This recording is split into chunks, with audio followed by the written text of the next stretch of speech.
ওকে। হেলপি ল্যাবের আজকের ভিডিওতে আপনাদেরকে জানাবো শারীরিক ও মানসিক দুর্বলতা দূর করার মহৌষধ।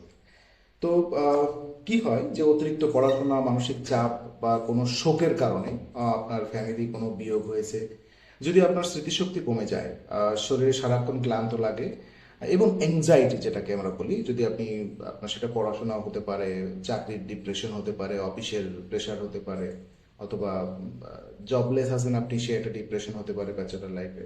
তো তবে আপনার জন্য কিন্তু এই যে অ্যাসিড ফস 200 অত্যন্ত কার্যকরী একটা ওষুধ। এর আরো কিছু ব্যাপার আছে, যেমন অল্প বয়সে চুল পেকে যাওয়া, চুল পড়া বা স্নায়বিক দুর্বলতার কারণে আপনার যেমন অনিদ্রার সমস্যা একটি জাদুকারী ভূমিকা পালন করে।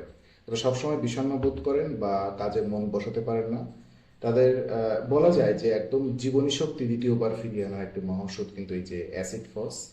তো এটা কি হয় যে আপনি সাধারণত প্রতিদিন সকালে এবং রাতে এটা 2 ফোঁটা করে, সর্বোচ্চ 2 ফোঁটা করে খাওয়া যেতে পারে, জার্মান যেটা। আর দেশি ওষুধটা কিন্তু আপনি 3-4 ফোঁটা খেতে পারেন, সমস্যা হয় না। তো এটা সরাসরি না, এটা অবশ্যই আপনার হাফ মগ, চায়ের যে মগটা, হাফ কাপ জলের সাথে আপনি মিশিয়ে খাবেন 2 ফোঁটা করে, আহ, প্রতিদিন সকালে এবং রাতে, খালি পেটে অবশ্যই। এবং সরাসরি জিভি দিয়ে কখনোই সেবন করবেন না। তবে ওষুধটি ব্যবহারের সময় আপনার তৈলাক্ত খাবার খাওয়া যাবে না। আপনি এটা সর্বোচ্চ খুব বেশি দিনে এক নাগাড়ে ইউজ করা যাবে না। হ্যাঁ, তো যে কোনো ওষুধ সেবনের আগে অবশ্যই আমি আপনাদেরকে সাজেস্ট করবো একজন বিশেষজ্ঞ চিকিৎসকের পরামর্শ নিন। আর স্বাস্থ্য সম্পর্কে আরো ভালোভাবে অবগত হয়ে আপনি এই ওষুধটি প্রয়োগ করবেন, কারণ এর মাল্টিপল এফেক্ট করে আপনার শরীরে।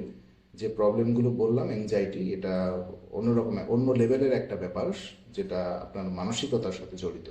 So be careful. এটা খাওয়ার আগে অবশ্যই একজন ভালো হোমিওপ্যাথি ডাক্তারের কনসাল্টিং করিয়ে আপনি খাবেন, অথবা আমাদের সাথে সরাসরি আপনি যোগাযোগ করতে পারেন। তো স্বাস্থ্য সম্পর্কে আরো ভালো তথ্য জানতে হেলপি ল্যাব চ্যানেলটি সাবস্ক্রাইব করুন এবং আমাদের সাথে থাকুন। ধন্যবাদ সবাইকে।